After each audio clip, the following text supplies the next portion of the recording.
You want to bulletproof your marriage? Here's one way to do that. I'm Brian Bandis, and this is The Married Man. It's time to put on your big boy pants.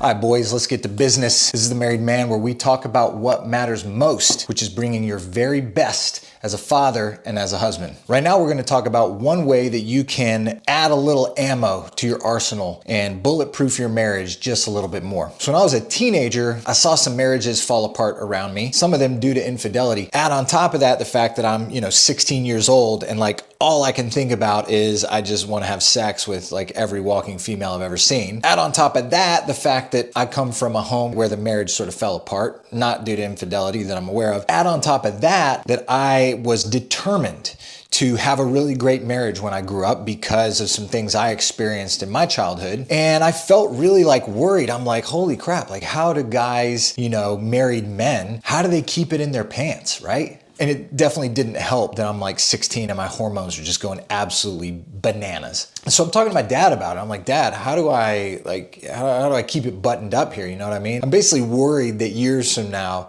I'm not going to be able to stay faithful, right? And I'm going to ruin my marriage in this way. And so my dad says, well, here's one thing that'll help. Just sort of imagine what would happen. So here's the exercise, and it's really simple, and it's probably not the most fun thing in the world, but it's, in my experience, very useful. Because just imagine in some detail what would happen. Imagine you're married, you've got kids, you go out and you screw around with, somebody you work with or whatever. What would that look like? And I imagined having to tell my wife the betrayal that she would feel, the betrayal that I would feel of myself. I've betrayed myself in these promises I made. How do I then turn around and trust myself and believe in myself as a man of character and integrity if I do that, right? There's a loss in my relationship with her. There's a loss in my relationship with myself. And I thought about having to tell our mutual friends, hey, here's what happened and I messed up and here's what I did. I thought about having to tell my in-laws,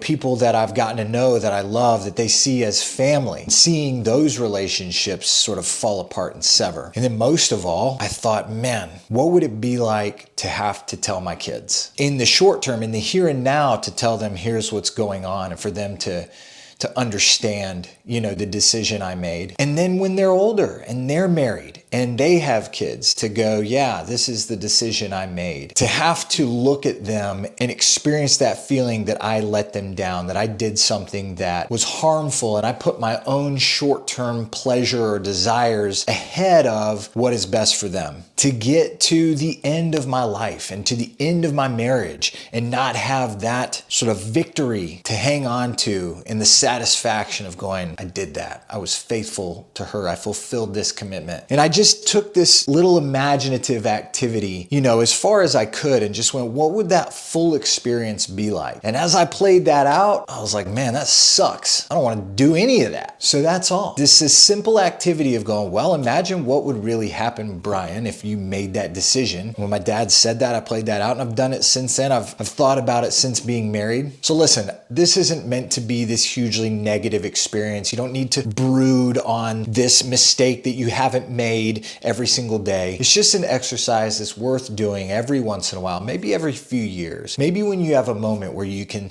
sort of sense your own weakness in a way that you don't usually. And we all have those times where we go, I can see a glimmer of the mistakes I'm capable of, right? I can see a glimmer of my humanity and my fallibility. It's just a little exercise to arm yourself with a little more ammo and put yourself in a position to win. No brooding, just arming yourself. So I hope that's helpful. That's what I've got for you today. Listen, I'm trying to post videos 2 times a week here at The Married Man. If you're getting something out of it, subscribe to the channel, hit the little alarm bell so you know when a new video comes up each week. And that way you can be encouraged and challenged to be the kind of husband and the kind of father that I know you want to be. See you in a couple days.